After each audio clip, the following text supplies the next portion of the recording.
ഞാൻ ഞാനിപ്പോൾ പറയാൻ വേണ്ടി പോകുന്നതെന്ന് പറഞ്ഞു കഴിഞ്ഞാൽ, ഇപ്പോൾ മാരുതി ഡീസൽ വണ്ടിയെക്കുറിച്ചുള്ള കാര്യമാണ്. എന്ന് പറഞ്ഞു കഴിഞ്ഞാൽ, ഇപ്പോൾ കസ്റ്റമറിന് ഇപ്പോൾ ലോങ് ഒക്കെ പോകണം. ലോങ് ഒക്കെ പോകുമ്പോൾ ഇപ്പോൾ കസ്റ്റമറിന് ഇപ്പോൾ അറിയേണ്ട കാര്യങ്ങളാണ്.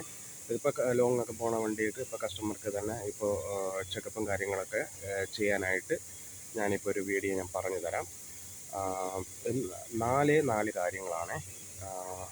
ഒന്നാമെന്ന് പറഞ്ഞു കഴിഞ്ഞാൽ, നമ്മുടെ വൈപ്പർ ടാങ്കിലേക്ക് നമ്മൾ വെള്ളം ഒഴിക്കുന്നതെന്ന് പറഞ്ഞു കഴിഞ്ഞാൽ, ഇവിടെ ഒരു നീല കേപ്പ് കാണും. ഈ നീല കേപ്പ് നമ്മൾ ഓപ്പൺ ചെയ്യുക.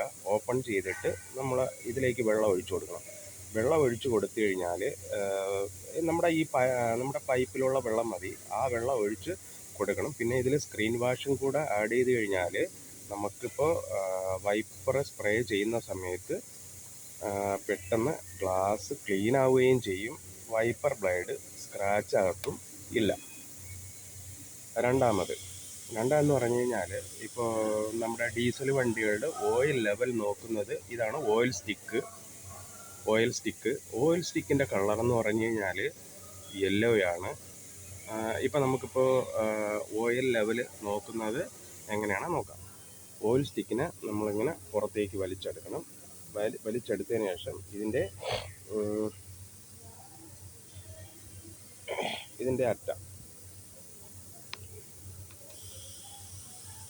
ഇതിൻ്റെ അറ്റം നല്ലതായിട്ടൊന്ന് തുടയ്ക്കുക.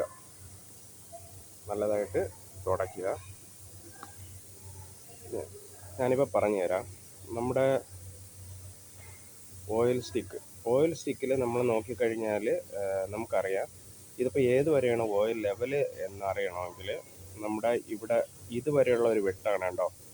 ഒരു കുരുകുര വന്നിട്ട് ഒരു ചെറിയൊരു കട്ടിങ് കൊടുത്തിട്ടുണ്ട്.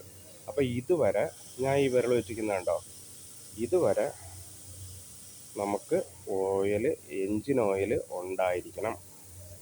ഇപ്പോൾ ഇതിന് കൂടാനായിട്ട് നമുക്ക് പാടില്ല. ഒരു ശകലം കൂടിയാൽ കുഴപ്പമില്ല. ഇതുവരെ ഓയിൽ ഉണ്ടായിരിക്കണം. ഓക്കെ, ഇപ്പോൾ നമുക്കിപ്പോൾ ഓയിൽ ലെവൽ ചെക്ക് ചെയ്യാം. ഞാൻ ഹോളിലേക്ക് കറക്റ്റായിട്ട് ഇടുകയാണ്. സ്റ്റിക്ക് പുറത്തേക്ക് എടുക്കുന്നു.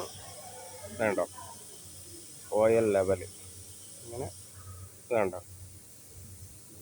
ഓയിൽ ലെവൽ കറക്റ്റായിട്ട് നമ്മൾ നോക്കിയിരിക്കുകയാണ്. ഉണ്ടോ, ഓയിൽ ലെവലുണ്ട്. അതിനുശേഷം നമ്മളിപ്പോൾ ഓയിൽ ലെവലുണ്ട്. അപ്പോൾ നമ്മൾ സ്റ്റിക്ക് അതിലേക്ക് തന്നെ ഫുള്ളായിട്ട് പ്രസ് ചെയ്ത് ഒന്ന് ഇറക്കി കൊടുത്താൽ മാത്രം മതി. ഇനി അടുത്തെന്ന് പറഞ്ഞു കഴിഞ്ഞാൽ, ഇപ്പോൾ നമ്മൾ ഓയിൽ അല്പം കുറവാണെന്നുണ്ടെങ്കിൽ നമ്മൾ ഓയിൽ ഒഴിക്കേണ്ടതെന്ന് പറഞ്ഞു കഴിഞ്ഞാൽ, ഇത് യെല്ലോ കേപ്പാണ്. കണ്ടോ, ഓയിൽ ഒഴിക്കേണ്ടത് യെല്ലോ കേപ്പാണ്. ഇത് നമുക്ക് ഇങ്ങോട്ട് തുറന്നിട്ട് കാണിച്ചു തരാം. ഇങ്ങോട്ട് തുറന്നിട്ട് കണ്ടോ, ഇതിലേക്ക് നമുക്ക് കുറവുള്ള ഓയിൽ നമുക്ക് ഒഴിക്കാം. എന്നിട്ട് തിരിച്ച് അതേപോലെ തന്നെ കേപ്പ് അടയ്ക്കണം. കേപ്പ് കണ്ടോ, കേപ്പ് ഇങ്ങനെയാണ് അടയ്ക്കുന്നത്. ഇതിപ്പോൾ ലോക്ക് ആകുമ്പോൾ ഒരു ടിക്ക് എന്നൊരു സൗണ്ട് ആയിരിക്കും കണ്ടോ. ഓക്കെ, ഇനി അടുത്ത് നമുക്ക് അറിയേണ്ടതെന്ന് പറഞ്ഞു കഴിഞ്ഞാൽ, ബ്രേക്ക് ഫ്ലൂയിഡ് ലെവലാണ്. നമുക്കിപ്പോൾ ബ്രേക്ക് ഫ്ലൂയിഡ് ലെവൽ നമുക്ക് നോക്കണമെങ്കിൽ നമുക്ക് ഞാൻ പറഞ്ഞുതരാം. ഇതിൽ മിനിമം മാക്സിമം എന്ന് പറഞ്ഞിട്ട് ഒരു വെട്ടുണ്ട്. നമുക്ക് ഫ്ലൂയിഡ് എപ്പോഴും നിൽക്കേണ്ടതെന്ന് പറഞ്ഞു കഴിഞ്ഞാൽ, ഞാൻ ഈ വിരൽ വെച്ചിരിക്കുന്നത് കേട്ടോ, ഇവിടെയാണ് മാക്സിമം വരെ നിൽക്കേണ്ടത്. ഇതുവരെ ഫ്ലൂയിഡ് എപ്പോഴും ഉണ്ടായിരിക്കണം. നമുക്കിപ്പോൾ ഈ ലെവൽ നമുക്ക് കാണാനായിട്ട് പറ്റിയില്ല എന്നുണ്ടെങ്കിൽ, നമ്മൾ ഈ പതുക്കെ കേപ്പ് ഓപ്പൺ ചെയ്യുക. ഇങ്ങനെ കണ്ടോ, ഓപ്പൺ ചെയ്തിട്ട് നമ്മൾ നോക്കണം. കണ്ടോ, ഫ്ലൂയിഡ് ഇതിൽ നിറയെ ഉണ്ട്. മാക്സിമം വരെ ഉണ്ട്. കണ്ടോ, കറക്റ്റായിട്ട് കാണാനായിട്ട് സാധിക്കും. ഓക്കെ, എന്നിട്ട് നമുക്ക് കേപ്പ് ഒന്ന് ജസ്റ്റ് ഒന്ന് പ്രസ് ചെയ്ത് നമ്മൾ അടച്ചാൽ മതി. ഇനി അടുത്ത നമുക്ക് കൂളൻ്റ് ലെവല് നമുക്ക് നോക്കണം അല്ലേ. കൂളൻ്റ് ലെവൽ നമുക്ക് നോക്കേണ്ട രീതി എന്ന് പറഞ്ഞു കഴിഞ്ഞാൽ ഇത് കണ്ടോ, ഇതെന്ന് പറഞ്ഞു കഴിഞ്ഞാൽ കൂളൻ്റ് ലെവൽ എന്ന് പറഞ്ഞാൽ ഒരു എന്താ പറയുക, ഒരു കറക്റ്റ് വൈറ്റ് അല്ല, ഒരു ചെറിയ ലൈറ്റ് ബീച്ച് കളർ പോലത്തെ ഒരു കളറാണ്, ടാങ്കാണ്. ഇതാണ് കൂളൻ്റ് റിസർവ് ടാങ്ക്. ഓക്കെ. ഇപ്പോൾ കൂളൻ്റ് റിസർവ് ടാങ്കിൽ ഇതിൽ നമുക്കിപ്പോൾ കറക്റ്റായിട്ട് കാണാൻ പറ്റുന്നില്ല. ഇതിൽ നമ്മൾ കറക്റ്റായിട്ട് വീഡിയോയിൽ കാണാൻ പറ്റുന്നില്ല. കാര്യം ഇത് ഇവിടെ ഉണ്ടല്ലോ, ഇവിടെ ഒഴിക്കേണ്ട ലാസ്റ്റത്തെ ഒരു വെട്ട് കൊടുത്തിട്ടുണ്ട്. ഇതുവരെ നമുക്ക് എപ്പോഴും കൂളൻ്റ് നമുക്ക് ഉണ്ടായിരിക്കണം. ഇപ്പോൾ കൂളൻ്റ് ലെവൽ നമുക്ക് കാണാൻ പറ്റിയില്ല എന്നുണ്ടെങ്കിൽ നമുക്ക് ഈ ക്യാപ്പിനെ നമുക്ക് ഓപ്പൺ ചെയ്യുക. കണ്ടോ, ഈ ക്യാപ്പിനെ നമുക്ക് ഓപ്പൺ ചെയ്യുക. ഓപ്പൺ ചെയ്യുമ്പോൾ നമുക്ക് കാണാനായിട്ട് സാധിക്കും.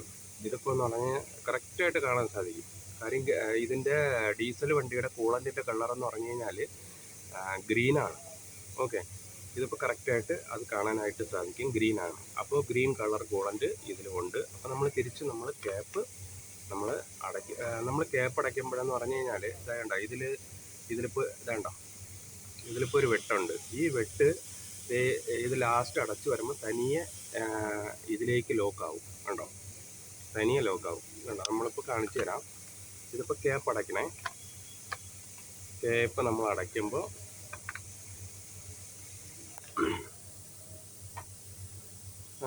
വേണ്ട,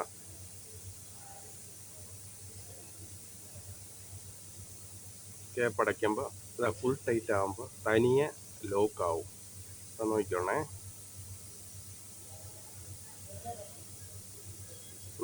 കറക്റ്റായിട്ട് ഇതാണ്ട ലോക്കായി. ഓക്കെ. ഇത്രയും. അപ്പോൾ നമ്മൾ പിന്നെ തിരിച്ചു കഴിഞ്ഞാൽ പോകത്തില്ല, കറക്റ്റായിട്ട് ലോക്കായിട്ടുണ്ട്. അപ്പോൾ ഇത്രയും കാര്യങ്ങളാണ് ലോങ്ങൊക്കെ പോകുമ്പോൾ അത്യാവശ്യമായിട്ട് ഇപ്പം നമുക്ക് ചെക്ക് ചെയ്യേണ്ട കാര്യങ്ങളെന്ന് പറഞ്ഞാൽ. ഒരിക്കലും ഞാൻ പറഞ്ഞുതരാം. ഇതെന്ന് പറഞ്ഞു കഴിഞ്ഞാൽ വൈപ്പർ ടാങ്കാണ്. വൈപ്പർ ടാങ്കിൻ്റെ കേപ്പിൻ്റെ കളർ ബ്ലൂ, എൻജിൻ ഓയിൽ ഒഴിക്കുന്ന കേപ്പിൻ്റെ colour yellow, engine oil level നോക്കുന്നത് സ്റ്റിക്കിൻ്റെ കളറ് യെല്ലോയാണ്. ഇപ്പോൾ നമ്മൾ റേഡിയേറ്ററിൽ കൂളൻ്റ് ടാങ്ക്, റിസർവ് ടാങ്ക് ഇതാണ്. ഞാൻ നേരത്തെ പറഞ്ഞ പോലെ ഒരു വൈറ്റ് ഒരു ബീജ് ഒരു ലൈറ്റ് കളറാണ് ടാങ്കിൻ്റെ കളറ്. കറക്റ്റ് വൈറ്റ് അല്ല. ഓക്കെ. ഇതാണ് കേട്ടോ. Okay guys.